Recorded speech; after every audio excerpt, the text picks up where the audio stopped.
À Paris, une quinzaine d'employés s'occupent de gérer les transports en Île-de-France 7 jours sur 7 pendant le mouvement social. Cette cellule de crise doit composer avec les préavis de grève pour gérer 15 lignes de transport et assurer 3000 voyages.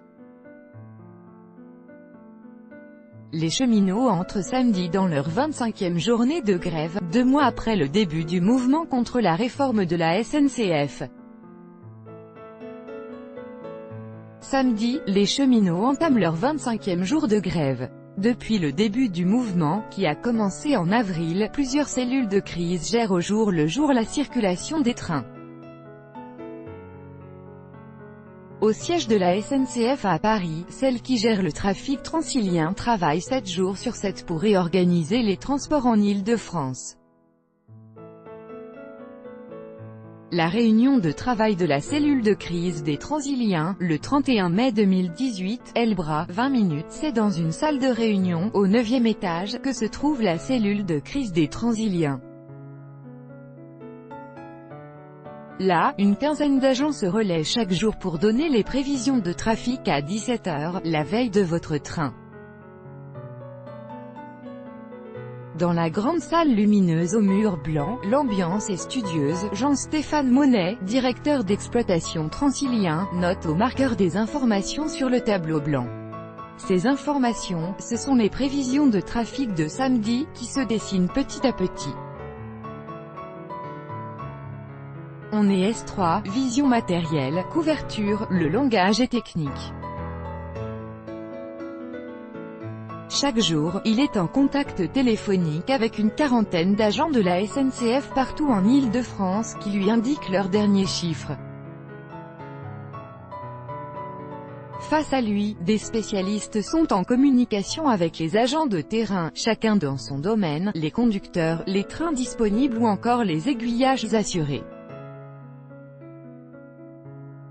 Pas d'autre solution que le train. Dans la cellule, Nathalie Nilsson fait partie de ces spécialistes.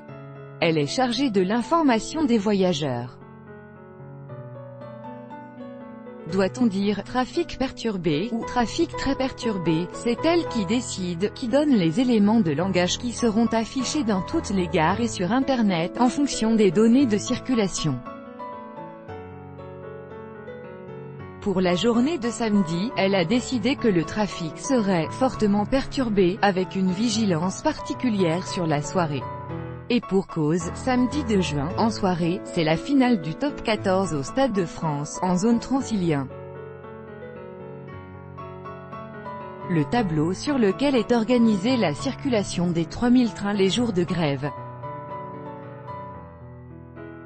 Elbra, 20 minutes. Cette cellule de crise gère 15 lignes, du RER, hors zone RATP, à la ligne U, en passant par les tramways 4 et 11. En tout, cela représente 6000 trains par jour, soit 3/4 des trains qui circulent en France, résume Jean-Stéphane Monnet.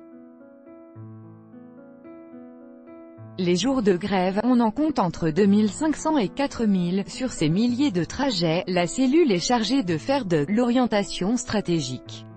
En d'autres termes, avec ces moyens réduits, il faut déterminer quels trains vont circuler, lesquels seront supprimés.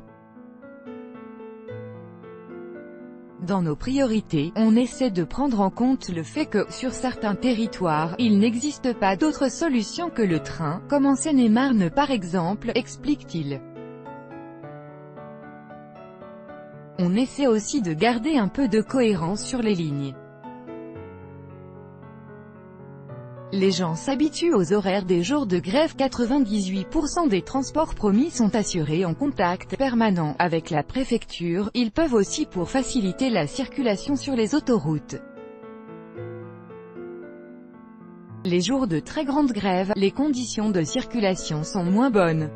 On les informe et ils peuvent donc réguler le trafic autant qu'ils peuvent, explique Jean-Stéphane Monnet. Des erreurs, des coups de chaud, on essaie de faire en sorte qu'il n'y en ait pas, préfère dire Jean-Stéphane Monnet. Cette cellule de crise doit néanmoins respecter une deadline, la SNCF ayant promis l'annonce des prévisions de trafic la veille de chaque jour de grève à 17 h. Ce vendredi à 11 h, l'équipe a livré un premier document affiné dans la journée avant d'envoyer quelques heures plus tard une note définitive aux usagers, celle qui se rapproche le plus de la réalité. En moyenne, 98% des transports promis lors de chaque jour de grève sont assurés, affirme Jean-Stéphane Monnet.